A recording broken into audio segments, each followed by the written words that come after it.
as students who are dabbling in design and who are dabbling in management and technology, at what point of time does that, very often we do not end up in careers that we study per se.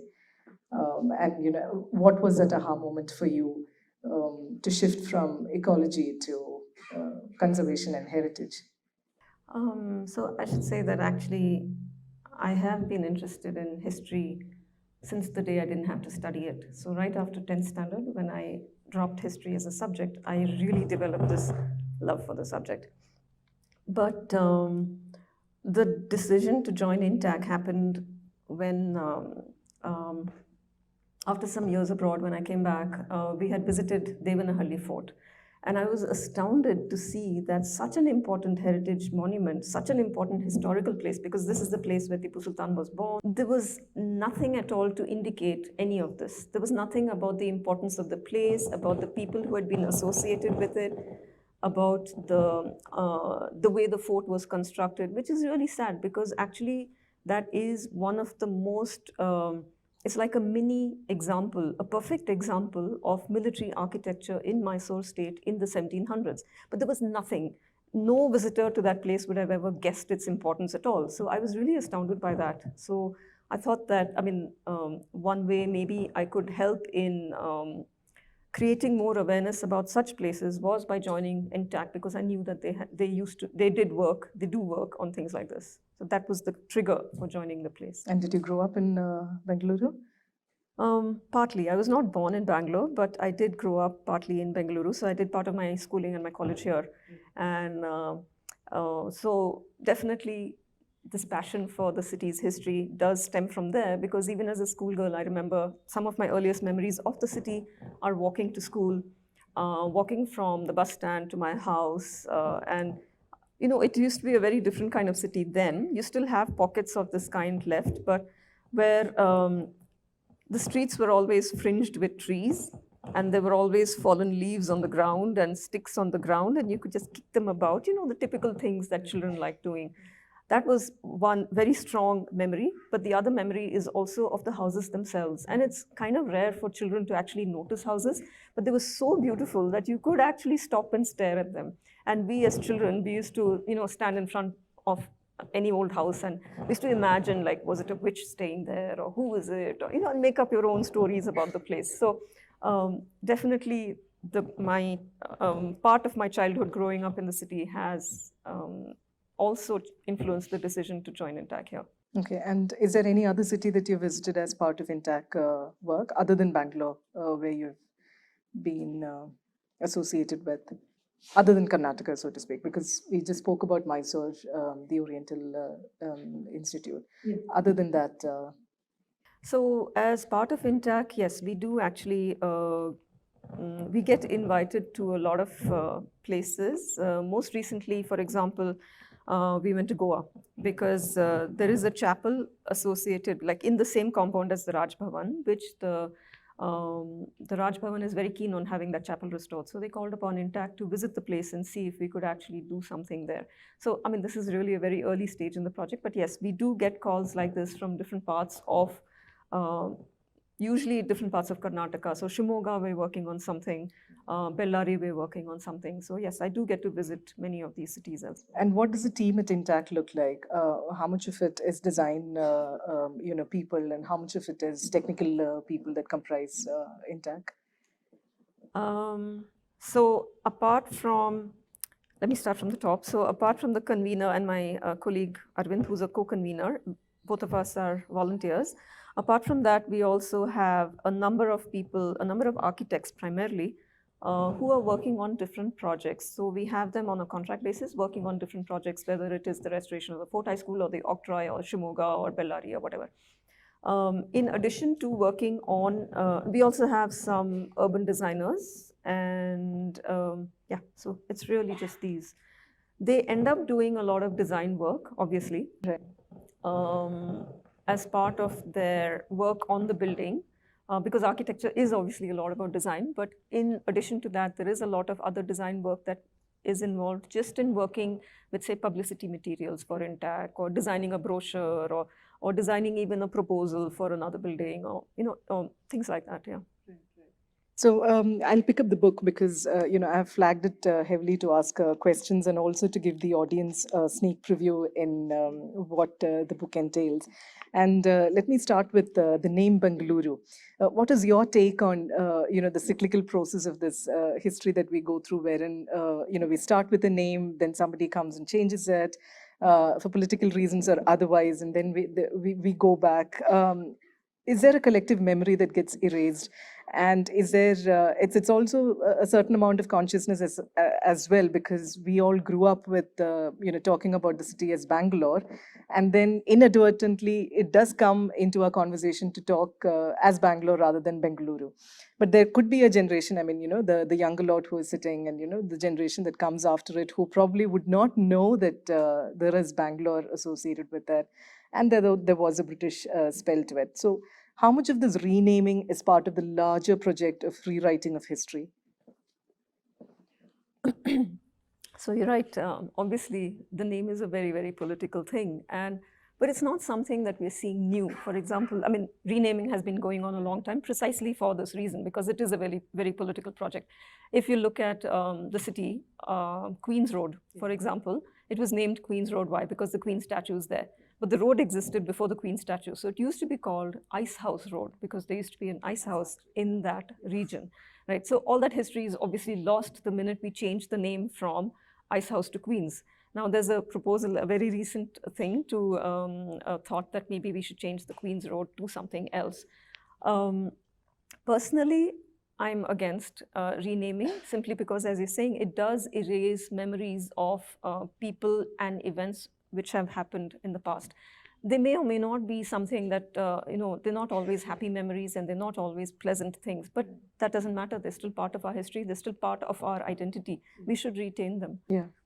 And so, yeah, go ahead. Can you take us through the name of Bengaluru? There are two very fascinating accounts of it in the book. One with a bean and things like that. Yeah. The most popular story about the name of the city is, of course, the idea that it came from Bengaluru, which means boiled beans. And there's a story that's told. Everyone who's been in the city, even like a month, probably has heard the story, which is that there was a king about 800 years ago who was going hunting in the forest. And after a long day's hunting, he was tired and hungry. So he goes looking for food, and he comes upon a clearing in the forest where there's a hut. And he knocks on the door, and this old lady comes out and he tells her, "I'm very hungry, can you give me something to eat?" And she offers him, she says, "I have nothing else, I only have boiled beans." And the story goes that that's how the name of the city came. Bengaluru became Bengaluru, which is very cute. And I like how, I like this myth because it brings together many things. It brings together a forest, which, a lot of the region around Bangalore was actually forested. So even though it is a myth, it does give us all this information. But it is a myth. And of course, the name precedes the story by quite a few hundred years. So we know that it's only a myth. But there are other theories for why this name came about. And interestingly enough, some of them are again to do with nature. So for example, one very strong theory, one theory that a lot of historians think is possible, is that the name came from the tree Benga, which is, it's a flowering tree. The botanical name is Pterocarpus marsupium, if you want to look it up. It's got this beautiful yellow flower.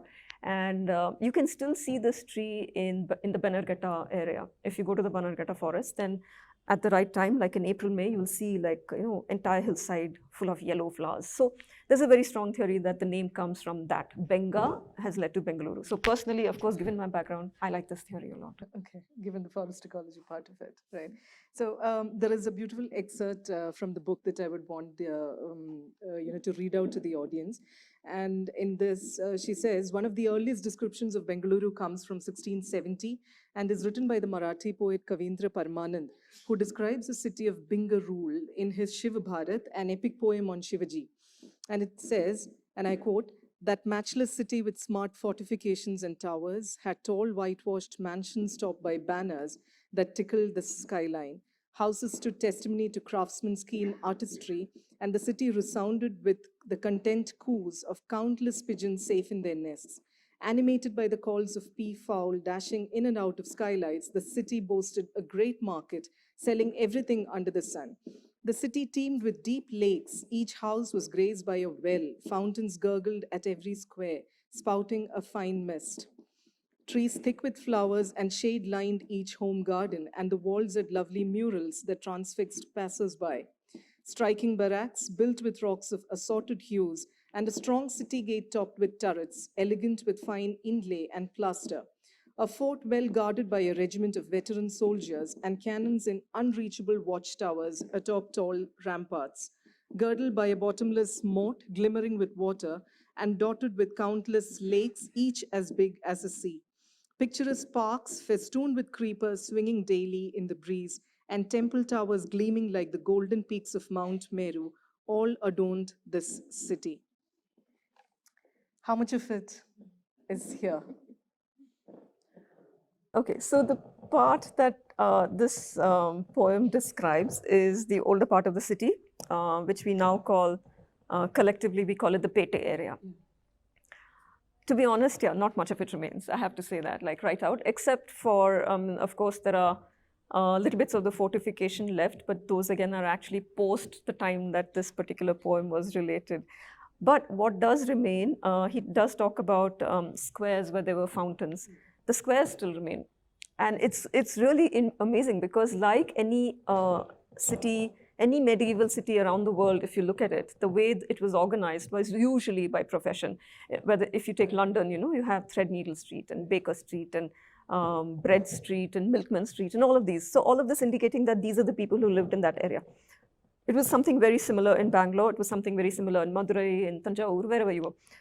But what's interesting here, and most of these places, like extremely urban settlements, very dense, very crowded, primarily residential, but also, of course, with the associated professions. The footprint of that city still remains. The footprint of the old city still remains. And those squares that he talks about still remain. So, for instance, when you go down Avenue Road and turn off any of those little lanes, which are very, very narrow, you know, you can only just walk maybe two abreast, not more than that. Yeah. So you go off into those lanes and turn into even narrower lanes, and then suddenly you will come across this open area where there'll be a huge peepal tree, and there may or may not be a temple. So those kind of squares still remain, right, but the fountains are gone. Right. But yeah, that's about all. So the towering mansions, yes, but very obviously very, very different. Not many murals, not many pigeons, unfortunately. But the thing is, even if you know that these are there, when you walk around there, you can still imagine it. Okay, and the lakes, which is one of the hot topics in Bangalore.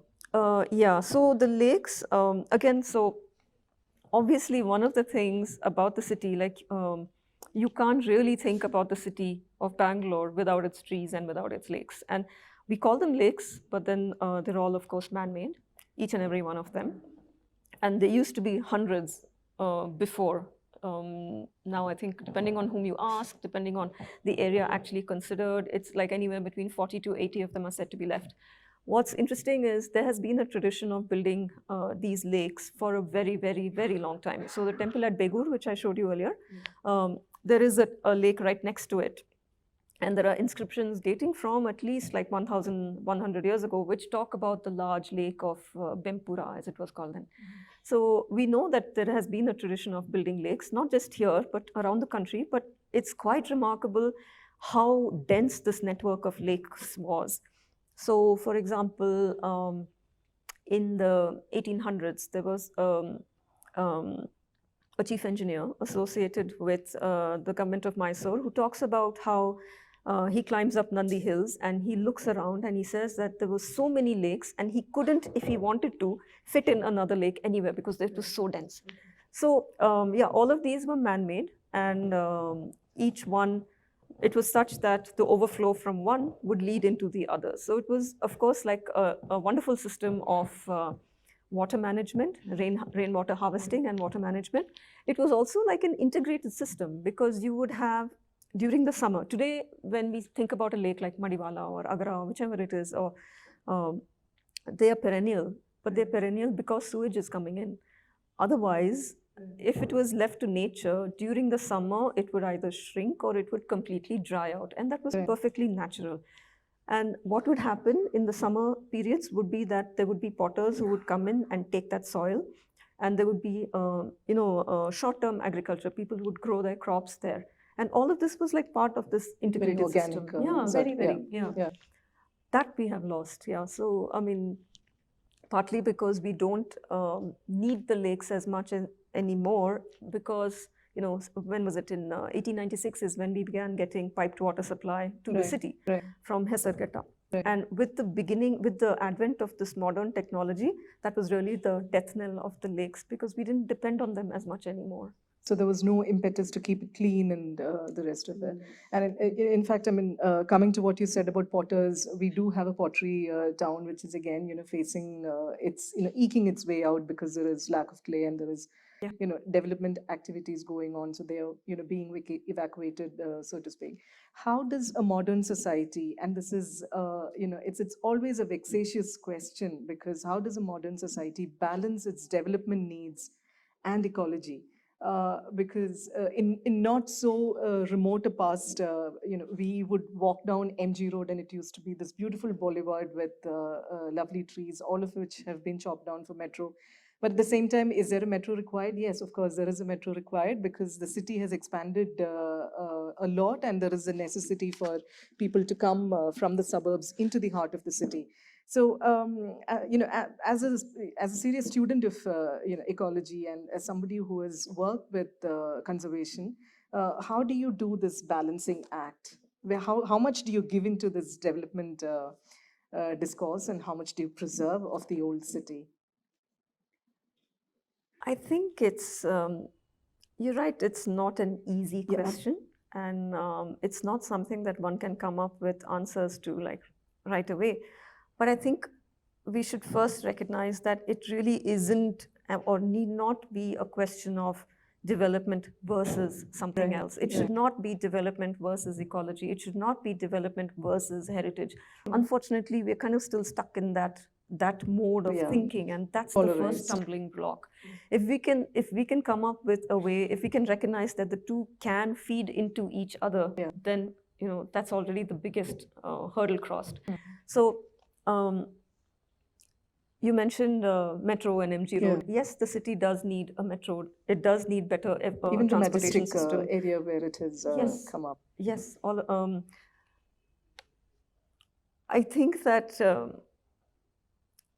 it wasn't really necessary to fill up the lakes to create the Subhash Nagar grounds and then the majestic bus stand. There were other areas around it. If you look at any of the other cities around the world which have actually preserved their heritage, what have they done? They've retained a core area of the city as is, and they've had most, if not all, of their modern development outside. So you can have the old and the new. That's one. And even within the core area, there are ways of actually retaining but also building. So you need not necessarily destroy the past to build. There will be places where you can fit it in, or you can work with what you have and build around it. So in Delhi, for example, when the metro was being built, there was initially a proposal for the metro line to run right in front of Qutub Minar. And then Professor A.J.K. Menon, who was at that time the convener of the Intach Delhi chapter, he brought this to the notice of the government that, is this really the best place for the metro in front of a millennial-old monument? Can it go somewhere else? And so, it worked. So there was this dialogue, and now the metro does not run next in, right in front of Qutub Minar. It runs close to it, but not obscuring its view. So I think in Bangalore, particularly, for a lot of reasons, that kind of dialogue has been missing, which is why we are fast losing whatever built heritage we have. But, is that dialogue missing in the space because there is a lot of floating population? But, I'm not willing to succumb to the theory, because Delhi has a lot more migrant population than Bangalore. But why do you think that India as a society in itself has so less regard for preservation of its history? Is it multiplicity, and you have so much that what all? Whereas if you would look at America, which is far recent, as a nation, it is of far recent origin. I mean, there is very little, and they sort of highlight whatever they have of it. So is it sort of a competing resources claim versus the multiplicity of history itself, the various threads that run through our society? Why do you think there is so much of a lack of sensitivity or an appreciation for these threads of history, even the daily elements of it? We do say casually that it's a problem of plenty here, which is why we don't regard it. But I think it's also the idea of heritage in India is very, very different from what it is in the West. And I think this is something that we need to actually theorize a little bit more. So, for example, in India, even if you have a temple, it's common for the temple to undergo what's called a Jeernodhara every few years, right? It's common for the temple to be sometimes entirely rebuilt every few years because it's considered something that is just to be done. So I think this thread is maybe something that runs through society as a whole. So there is sometimes not an appreciation of, say, the patina of old. There's this idea that everything has to be new because there's a disrespect. If it's old, that means you're not looking after it. I think this may be one of the underlying reasons why we don't really have this sensitivity towards heritage now. Okay. Is it changing? I'd like to say it is changing. Okay. Yeah. And how much of engagement do you have with the government on a daily basis as far as these things are concerned? We do actually try and work with the government quite a bit. So in fact, most of our time goes in meetings with the government because I mentioned earlier that in Bangalore in particular, we are at a bit of a disadvantage because the sensitivity towards heritage is particularly missing in the city. And it's something peculiar to the city because partly because of the way the state has been organized. A lot of the what was considered heritage was actually in the city of Mysore. Right. And so when this was the capital, when this was made the capital of the new state of Karnataka, of Mysore and then Karnataka, everybody kind of thought of that as the heritage city and this as the city of the future. So even Jawaharlal Nehru, when he came, whatever, 1950, I don't remember the year, he came and he talked about how this is such a wonderful city that is not encumbered by traditions, but it's a city of the future. And unfortunately, I think our government took it very literally and said that, okay, let's just get rid of everything. So maybe this is one of the reasons why we have to engage with the government more than in other cities like, say, Delhi or Pondicherry or Bombay, where there's a greater appreciation of the past. So here, it's a constant struggle because the minute you say heritage, they say, yeah, in Mysore there's lots. And you have to say, no, in Bangalore also there is a lot. And so there's that, we do engage with the government a lot, and it's not all bad news because there are a lot of sensitive officers, even in the government, who are willing, who do see the need for example, protection of heritage. But it is still, it's a long haul. So it feels like you take, one step forward and two steps back. It's like you feel like you've put in so much of time and effort, but you have nothing to show for it. But I think it's a slow, long process. You have to work at it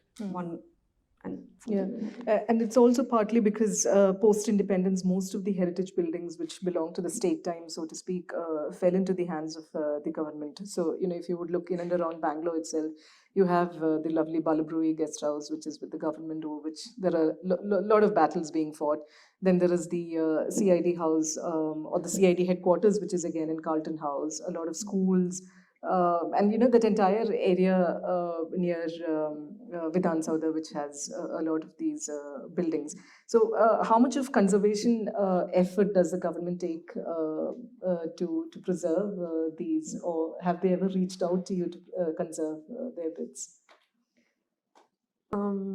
So actually in Bangalore, you're right that a lot of the heritage is in the hands of the government, but there's also a lot of it in private hands. So, but that's a different question. To come to your question about how much does the government, I don't want to be pessimistic, but not very much. So to take the example of Fort High School, when we first approached the government saying that this is a wonderful building and it's important for the, the history of the city because it's associated with so many people and it's an important landmark and all that, they displayed zero interest. So it was only when we said that we didn't want the money, that we would get the money from somewhere else, that they said, okay, fine, do what you want, work on the restoration. So there's not a whole lot of interest in conservation, but like I said, there are a few officers, few and far between, but there are there.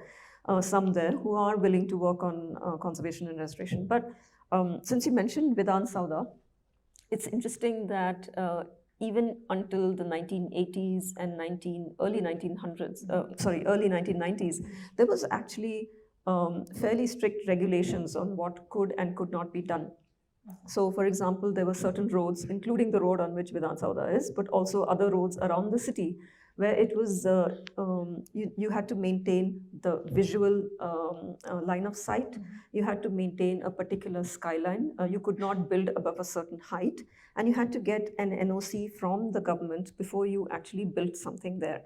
So it really breaks my heart to see that the change that has happened there now, because if we had only retained this kind of regulation, the city would have actually looked very, very different. So sometime in the early, things started changing.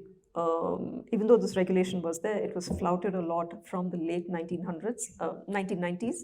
And in the early 2000s, so like 2002, I think, is when this body called the Bangalore Urban Art Commission was actually disbanded. And after that, things just went downhill. Bangalore Art Commission. Bangalore Urban Art Commission. Okay, and what was this about? So the Bangalore Urban Art Commission was there as a body to actually, before you built anything in certain areas in the city, you had to get a no objection certificate from the Bangalore Urban Art Commission. So they would vet your design and say, okay, yes, you can go ahead with this. So that was something that was a really good thing. Unfortunately, it was disbanded. Okay, okay. And coming to the Fort High School area where you talked about how the cream has been replaced by the red. And again, it is, if you would look into the Cubbon Park area, the State Library spots the red, the High Court spots red, and, Kacheri area, that also spots red. What's the history behind that pigment? So actually, it's not something peculiar to Bangalore. So even if you go to Chennai, I think a lot of the colonial buildings there are actually a similar color. One theory which I have is that this really goes back, a lot of the answers to architectural questions about the colonial period are found in England, because primarily what was done in England was what was imported here as well, the ideas. So one theory is that if you go to the, if you see what was happening in England in the late 1800s, there was a lot of interest in Pompeii. Okay, so Pompeii had been discovered, the ruins of Pompeii had been discovered sometime in the 1700s, but there were excavations going on there. And in the late 1800s, there was a spurt of interest because they had found Roman villas that had been preserved under the volcanic ash. And these Roman villas were found to be decorated with mosaics, like profusely decorated with mosaics, and most of the mosaics were actually red in color. So at that time in the castles of England, it was very popular to have like a Pompeii-themed room.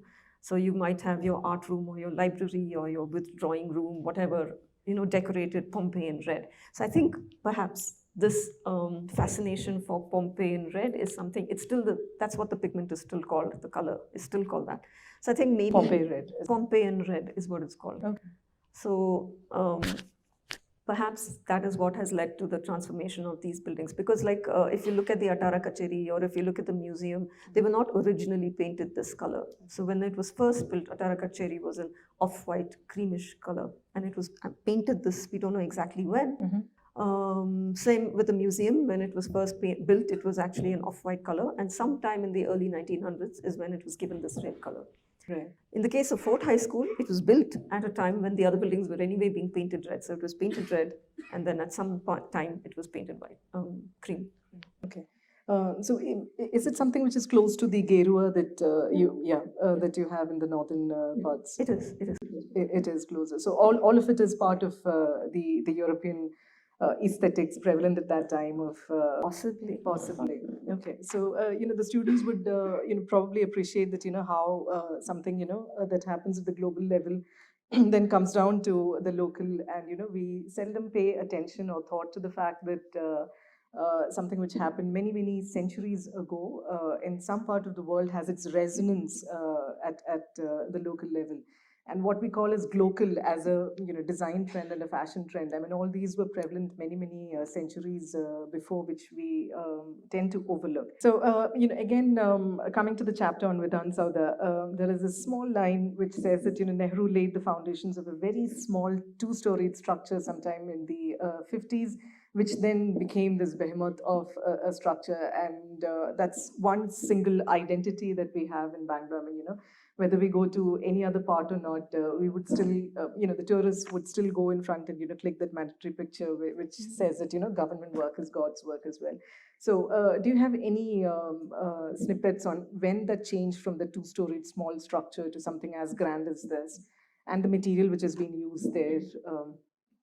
Yeah, so the story is that there was once a Russian delegation visiting Bangalore during Kengal Hanumantaya's time as chief minister, and he took this delegation around the city, and he took them around the central parts of the city, and they said, yeah, nice, but where's the Indian architecture? Because what was shown then was, the Attara Kacheri, the High Court building, and the museum, and all these, which are so, they're typical Victorian period buildings. So the Russian delegation apparently asked Kengal Hanumanthaya, where's the Indian architecture? So this planted the seed of thought in Kengal Hanumantaya's mind that we needed something that was totally Indian for the new Vidhana Soudha that was then being planned. So that's when he had this plan completely changed, and what was once, as you said, like a two-story small simple building became this huge thing, because he took a personal and great deal of interest in that entire structure. So the whole location of that building itself came about because of Kengal Hanumantaya's insistence on this being a grand building which would actually outshine the High Court building.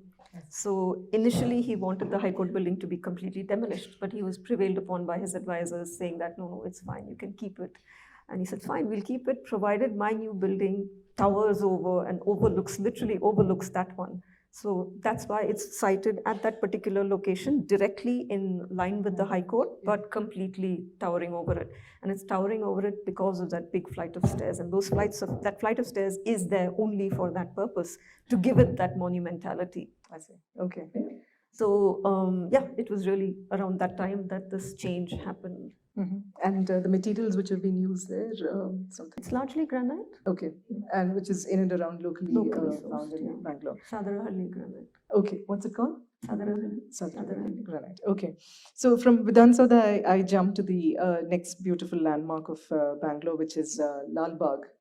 What would be your opening remarks about the history of the place? Where does it all start? I mean, is it Hyder Ali, Tipu Sultan, or is it the British, or do we even predate that? So, like in most places in the city, the history actually, there are so many layers to it. So officially, it starts at the time that Hyder Ali is supposed to have set up this royal garden, but there's a very strong tradition that there was actually a fruit orchard in that area from preceding Hyder Ali's times itself. And that's not very difficult to believe, because there was this, especially around, given the climate of this area around Bangalore, it was always known for its floriculture and horticulture. So it's quite likely that even from the 1600s or 1500s, there were mangoes being grown there. But the known history of the place obviously starts from the time that Hyder Ali set it up. And the history of the garden is actually quite interesting, because it was very, very different from what we see today. So when it was set up, it was almost like an experimental garden. Yes, it was a royal garden. Yes, it was laid out like a Mughal garden, and with the typical that charbagh layout with something in the center and channels of maybe footpaths or channels of water running around across it. So there were these different plots. But what was interesting was that it was not merely a royal pleasure garden. It was also an experimental farm, because there were some plots where there was ragi grown, there were some plots where there was rice grown, there were some plots devoted to one particular kind of fruit tree, another plot devoted to one particular kind of flower, that kind of thing. So this was all done from the royal diktats, or was it subleased to the riots, so to speak? I think it would have been from Royal Diktat. We don't have this in writing, but it would have been from Royal Diktat. Right. And of course, this was done because both Hyder Ali and Tipu Sultan had this very, very deep interest in horticulture and trees. So if you look at both, especially in the case of Tipu Sultan, Hyder Ali, he was unlettered, right? So we don't have any of his actual writings. Right. But Tipu Sultan he wrote copious numbers of letters, and it's very interesting that when you read these letters, in the middle of, he's embroiled in a battle, and he's writing to his ambassadors or his agents in Muscat about weapons and warfare and all of that, and at the end of it he'll say, bring me seeds of, nutmeg, bring me seeds of this plant or that plant. So it was this kind of passion which really nurtured Lalbagh. Right. I would just like to read an excerpt from the book. This is titled Royal Gardens, and it says, there are various theories for the origin of the name Lalbagh. The garden always had a profusion of roses, and the story goes that when Tipu the child was brought to the garden, he saw the roses and exclaimed, Lalbagh, Lalbagh, Red Garden. And so the name Lalbagh was given to all of Hyder's gardens, including the one in Srirangapatna. This is, again, an oral history bit which has been handed over, right? And then again about the Lalbagh rock, which is written that, it is a national geological monument. Something about that for the audience.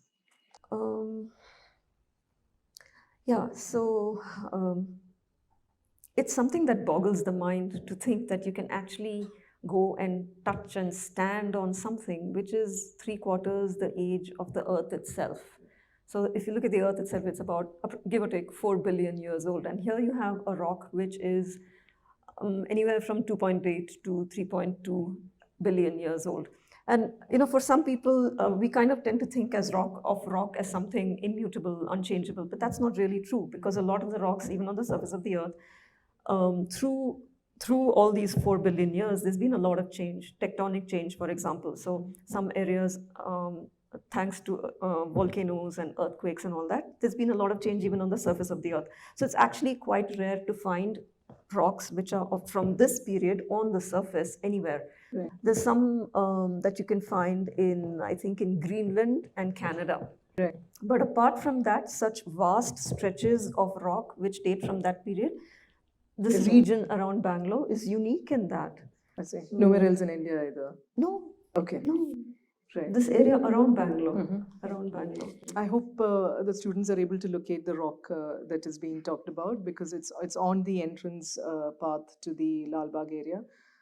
And it's a huge expanse, and a lot of people have these bets placed of running atop, and and that mandatory picture with the temple tower. Just to read out from that excerpt, about 3 billion years old, to be precise. And to put that in context, the Earth itself is about 4.5 billion years, and we modern humans have been around for a paltry 250,000 years. So the Lalbagh rock comes from a time when the Earth was still undergoing major volcanic activity and witnessing the beginning of tectonic upheavals. And it makes Lalbagh rock of immense interest to geologists, and the rock is peninsular gneiss, a term coined in 1916 by the then director of the Mysore Geological Department, William F. Smith. And it was declared a National Geological Monument by the Government of India in 1975. As I read about William F. Smith, there are a lot of individuals of the British time who have played a great role in shaping the city as we see now, and a lot of whose names we carry as well. For instance, Sankey Tank, or Cubbon Park, so to speak. Could you elaborate on that? Because here is a British regime that we in our mind demonize so much. And yet, if you would look at it, there are people who have come here, learned the language, done a lot for the education. And Meera's book is very, very graphic to say that these people who went back to England after their stint in India would be so glad to find someone from India that they would immediately break out in Tamil or Kannada. So, these were migrants, these were people who were deputed from a colonial government to loot, to plunder, but they would still they still cared for this nation, and still did a lot to understand the language and the history of this country. So a bit, Meera, about Sir Cubbon and Sankey and the Rice father and son duo. Any straight off the back? Particularly in the case of Benjamin Lewis Rice, you mentioned the Rice father and son duo. So Benjamin Lewis Rice was the son of Benjamin Rice, and he is celebrated as the father of archaeology or the grandfather of inscriptions or some such thing in Karnataka, and that's richly, richly deserved. So Lewis Rice was actually born in Bangalore, and he was a son of the soil. So he had this great, great passion for history and archaeology. And if Karnataka today has the largest number of monuments, say under state protection, it's thanks to Lewis Rice, partly, because and if we have this, there's this huge interest in epigraphs in Karnataka, particularly. That's again thanks to Lewis Rice, because this man, as director of the Department of Archaeology, Mysore Archaeological Department, as director of that, he undertook these surveys to all parts of the old Mysore kingdom. And he would collect these inscriptions, which were often on stones, but sometimes on copper plates or usually on these two substances.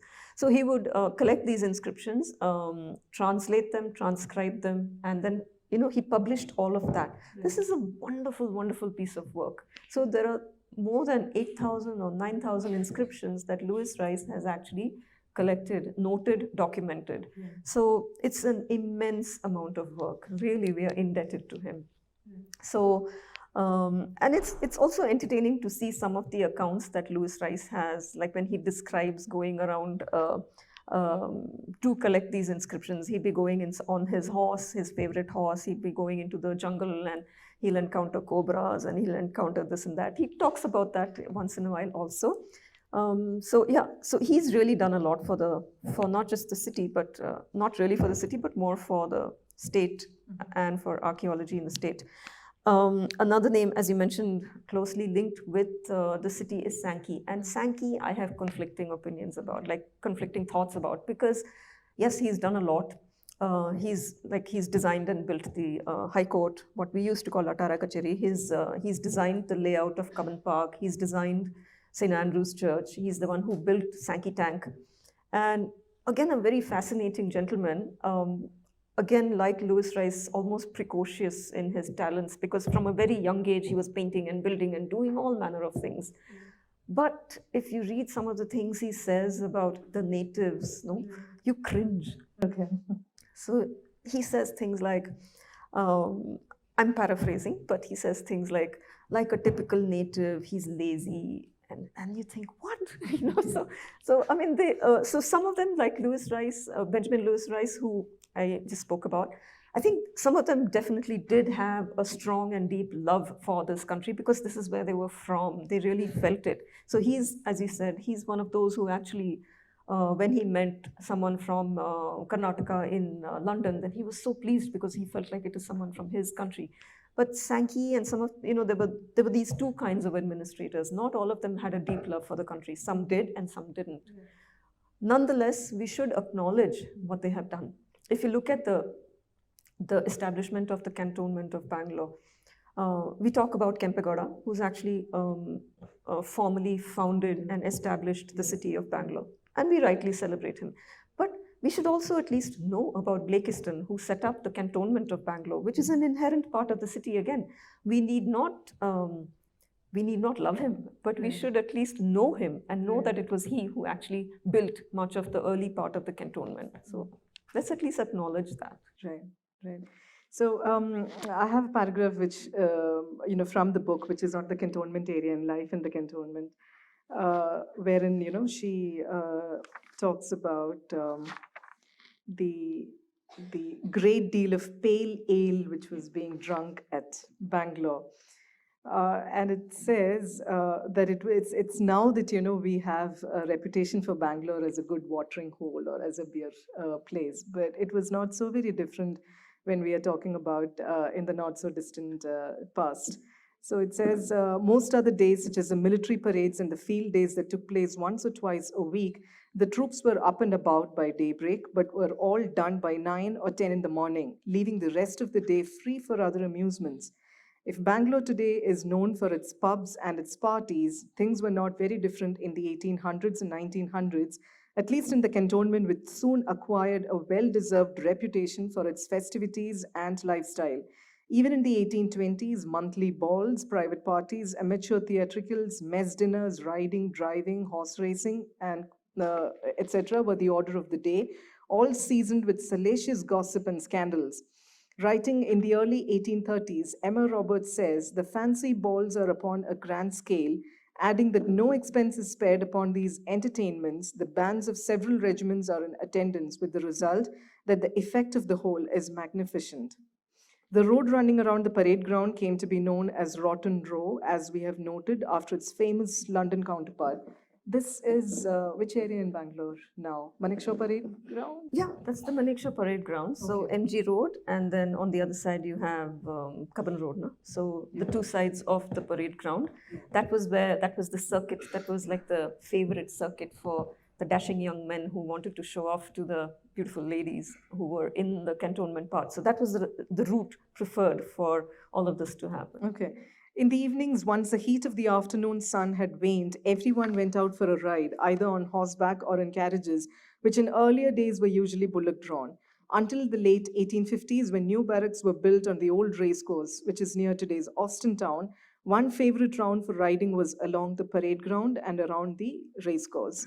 All too often, these romances between the women and the men ended in scandal, to the vicarious thrill of the residents. Engagements that were entered into one night only to be broken the next morning, when both penitent parties were sober, were not uncommon. Even in the 1800s, they drank a great deal of pale ale at Bangalore. Coming from that, I mean, how much of that English life, has remained in Bangalore compared to the other cities? Obviously, the pale ale still flows. Yes, pale ale still flows. Yes, And crafted beer as well. yeah, so I think it's quite interesting how liquor has played such a big role in Bangalore's history, not just then, but even later, because so many of the city's philanthropists or the city's early businessmen became what they were because they were liquor contractors or engaged in this trade. So even if you look at our newspaper, Deccan Herald, so founded by someone who was actually a liquor contractor, and then of course there's Vijay Mallya there. So our schools, some of our hospitals, some of our businesses were all built with liquor money. So this to me is something that is very, very characteristic of Bangalore. And this is probably one reason why we do have the culture that we have today. I mean, all said and done, Bangalore does have a different urban vibe ethic and vibe to it than any other city. And this is probably one reason why. What was the other part of the question? Sorry.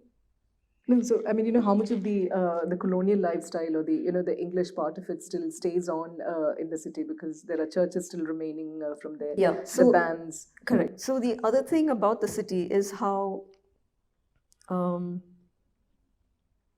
it's one of the few cities where you had two very different parts of the city. So there was the part of the city that was administered by the Maharaja, and there was one part of the city, the cantonment part, which was administered by the British. And other cities had cantonments too. But what used to happen, for example, if you look at Chennai, so there would be a cantonment part to Chennai, but the rest of it was also British administered. Whereas here we had a different thing going on. Here we had the British administered cantonment and the Maharaja administered city, which led to a very different evolution in these two parts of the city. Right. And that difference is there even today. So to answer your question about like how much of the British lifestyle we have, not so much the lifestyle maybe, but definitely that part of the city is very, very different from the Maharaja administered side. So it's not so many towns in India where you can actually go through so many different towns within the city. So like there's the Richards town and Richmond town and Austin town and Langford town and all of these, that the flavor of those being what they are, very, very different from the rest of the city, is something actually unique to Bangalore. It's not so much there elsewhere, and that is a legacy of its past. Of the history of it. I would like to take you on a few design elements that you have discussed in the book. One is the Navanathas that you have talked about, and particular depiction of it in the temple. Could you kindly elaborate on that? Yeah. So any of you who've been to Hampi would have seen may have noticed a very common motif, which is of what looks like a sadhu sitting on a fish. So it's a very, very common thing that you see in many of the pillars, and also depicted in other places in many of the temples around Hampi. In many of the older parts of, the parts of the former, the Vijayanagar kingdom, in some of their temples, it's quite a common motif to see. So this is Matsyendranath, supposedly the one who brought yoga to propagate it in the world. What is different about Bangalore is that in two locations, you can actually see Matsyendranath is actually one of the so-called Navanathas, the Nava, that is the nine Nathas. Belonging to the Natha Sampradaya. Right. It's not very often that you actually see the depiction of all 9 of these Navanathas in one place. Right. In Bangalore, we have 2 such places. One is the Someshwara temple in Alsur, where all the 9 saints are actually depicted on the outer walls. Mm-hmm. And these 9 saints are depicted sitting on various wild animals. So there's the fish, there's a scorpion, there's a bear, there's Makara, I forget the others, right? So it's there here, and it's also there in another temple in the older part of the city, that is near the city market area, where there's a Jalakanteshwara temple. And there these Navanathas are again depicted on the pillars, if I'm not mistaken. So what this suggests that this area around Bangalore particularly was possibly a stronghold. Like it was a place where the Natha cult was very, very popular, was very prevalent. Yeah. Right. And kalyanis as a architectural feature in and around Bangalore.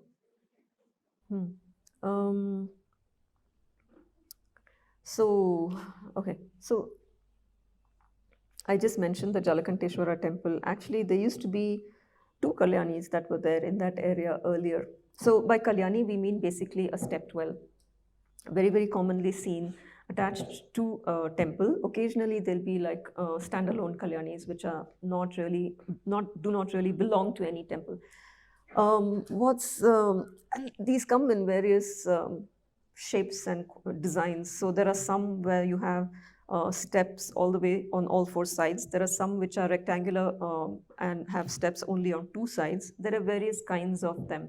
Unfortunately, we don't have so many of them remaining in the city. There are still maybe like about, I can think of about 5 or 6 of them, which are remaining in different parts of the city, like in Yelahanka, in Alsur, in 2 in Alsur that I know of. And so there's still some scattered around the city. This again goes back to a time when, along with the lakes, there were so many. It's incredible if you look at old maps of the city, just how many water bodies there are. Yes, we already spoke about the lakes and how important they were. But apart from that, there were wells in every house. There were wells also, public wells, which were accessible to everyone.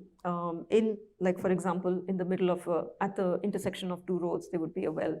Or just, along these major roadways, there would be wells kept for the public, and there would be these kalyanis, and there would be these water troughs. So much attention paid to water. It's amazing, like this, managing and providing water for the people.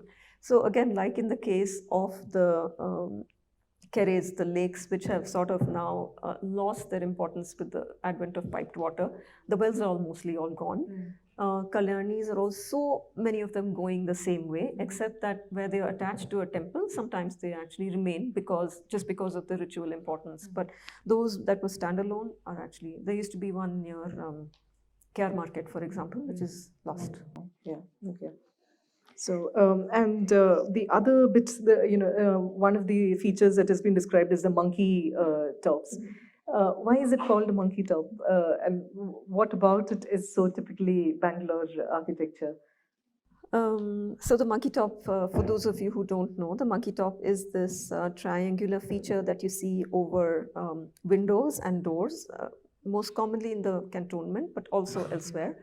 A very steeply sloping hood over the window or door, and there will be these slats decorated with slats, very fine, maybe like about an inch or so wide, and those will be decorative as well. They won't just be merely just a rectangular piece. There'll be a portion of it which is rectangular. It may end in a bulb or a circular shape or whatever, and sometimes they'll have an emblem on top of them.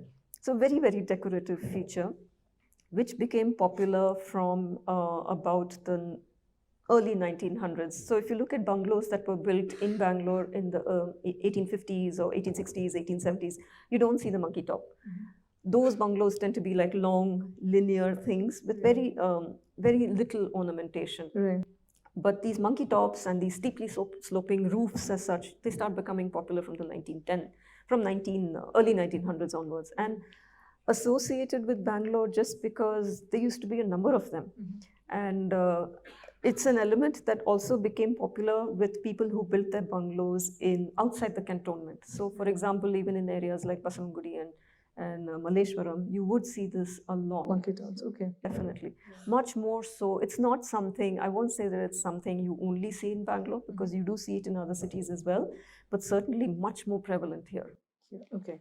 And no conversation about Bangalore is complete without paying its rich tribute to the philanthropists who made this city, and whether it be Ismail Seth or Sajjan Rao or Annaswamy Mudaliar, Narayan Swamy Mudaliar. And then there are people who have worked with the state, like Mirza Ismail and Sir M. Vishweshwaraya, who have contributed to this. So. So Bangalore, in a way, had that lucky confluence of philanthropists, and at the same time, technical experts like Mirza Ismail or Sir Vishweshwaraya, who could translate that money into things. Could you explain the story of any two that that you hold as your favorite? Philanthropy. Yeah. Yeah, it's a tough one to pick because there are so many who have contributed to the city. Yeah. Okay, so there's one, my favorite has got to be Arcot Narayan Swamy Mudaliar, right. Simply because his story is just like one of those typical rags to riches stories, where he comes to the city along with his parents, and at a very young age, he loses his father. And he is the one who has the responsibility of looking after the rest of his family. And he was just 11 years old when his father passed away. So from being practically penniless, mm-hmm. how he, with such entrepreneurship, he opens this vegetable shop, and then from selling vegetables, he branches out into selling other things, and eventually he teams up with a financier. In fact, I mentioned earlier that I was delayed because of a visit from Bombay. It was the associate of Narayan Swamy Mudaliar, a person called Bansilal Ramratan Das. His grandson visited us today. So he teams up with this financier, and he bids for the contract for building the High Court building, the Atara Kacheri. And when he does that successfully, he builds it very well, and the government is impressed, and they pay him whatever he was due. And from that, he goes on to do other things, and how he obviously makes a lot of money on that, but he uses that money to give back to his community and to the city. So he sets up an orphanage, he sets up a school for girls especially. And in those days, he was living in the cantonment side of town. And in those days, there was no school for children of Indians. There were schools for the Europeans, but nothing for the Indians. So this was a huge contribution on his part. And for someone who himself was probably unlettered, that's amazing that he recognized the importance of education and decided to set up these schools. So, and that's something that's continuing even today, because his descendants are still looking after 3,000 children every day, educating them. Yeah. So he's definitely one of my favorites. Mm-hmm. But there are so many other similar stories of people who moved here to Bangalore from different parts either just a few, kilometers away, villages from just a few kilometers away, or from further away. And they came to Bangalore, which was like a land of opportunity then, as it is now. And they actually, when they made it big, they give back to the city. So it's a very common recurring theme. Another one who's on the top of my mind right now is, because I had a conversation. So when you talk about horse racing in Bangalore, two names immediately come to mind. One is Ismail Zaid, and the other is Ali Asgar. Because Ali Asgar is the one who actually, he came from Persia. Again, he left his family at the age of 16. So he told, he along with his brothers first came here to Bangalore. They heard about this, this new cantonment that had been established, and where therefore there were a lot of opportunities. They heard about it back in Persia, where they were from. And he and his brothers took permission from their father and said, we're going to go start this trade in Bangalore. So they came here, and Ali Asgar tells his brothers after this that once they come here, he says, I'm not going back. You guys go back. I'm going to stay here.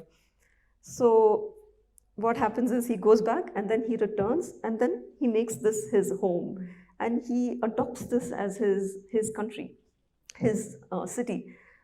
So Ali Asgar, known for his contributions to racing, he sort of put Bangalore on the horse racing map, yes, but at the same time, he also did a lot for the city, not just in terms of, he built the first, and for a long time, the only mosque for Shias in Bangalore, which is right next to Johnson Market.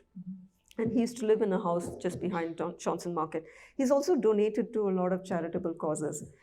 And of course, he kind of shaped the look of the cantonment, because he is, legend says that he built 100 houses. Whether he built actually 100 houses or just many is not known, but there's no denying that a lot of building activity actually happened because of Ali Asgar. So, businessman, but also a philanthropist, like many of the others who've helped the city grow. Right. So, just to put this in a perspective, Arcot Narayan Swami Mudliar is, the school which goes by the name RBANMS, Rao Bahadur Arcot, right? Yes. Rao Bahadur Arcot Narayan Swami Mudliar. And this is on the way to Commercial Street, if you would approach it through 1MG Road area. And Ali Asgar, whom she was talking, is also, there is a road named after him around that area. So, these are our frequent haunts as far as the city is concerned.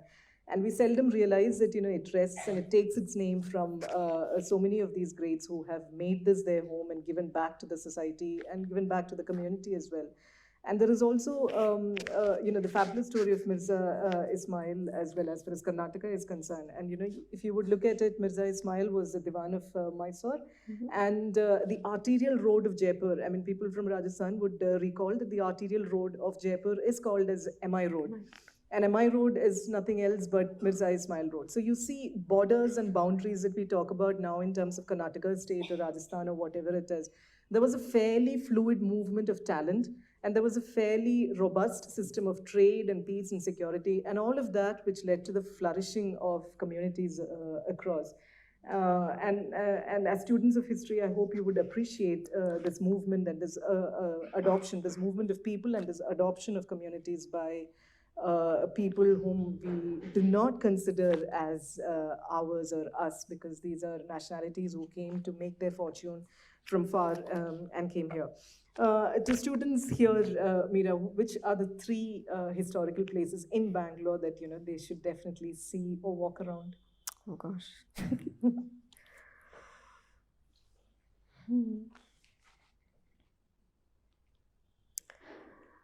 Okay, my personal favorite is always going to be the old part of the city. So, like when I say the old part of the city, I mean the Avenue Road area, which is like the part of the city that was actually founded and established by Kempegowda.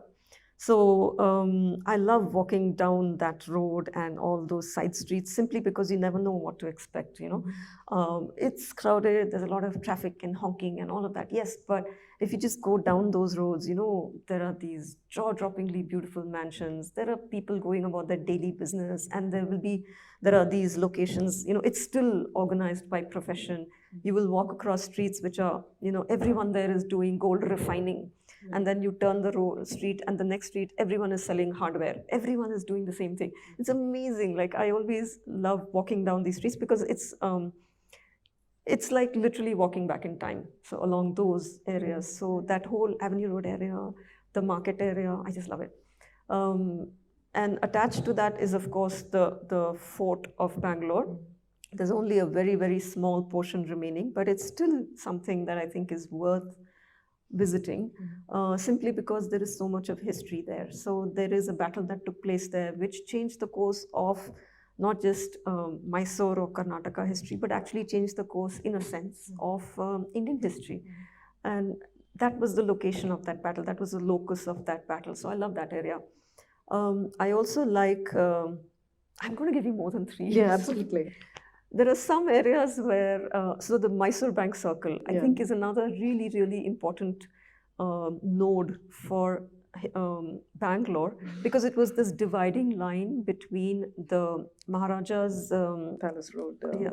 So the Maharaja administered part of the city, and then the cantonment part of the city. So a little further down that road is where the division between these two places happened. So it's important for that, but it's also important because, again, of a number of events that took place there, including things related to the freedom struggle. So how many of us know that there were actually people, students from Central College, who would actually go and participate in protests in that location during the Quit India movement, or some of them were killed in that area. So that makes it like really important from the point of view, again, not just of Bangalore, but of India as well. This was a place where many important things have happened. Many people have worked and given their lives for an idea. The whole area around Cubbon Park, it's just beautiful. And again, it's like a slice of Victoriana there, right? So you can see so much of Victorian architecture there. And it's a completely different atmosphere from, say, the market area. So I don't know, there are so many. But if you have to pick 2, I would say spend one day in Cubbon Park and spend one day in the market area. Great. With that, I'm going to conclude my conversation with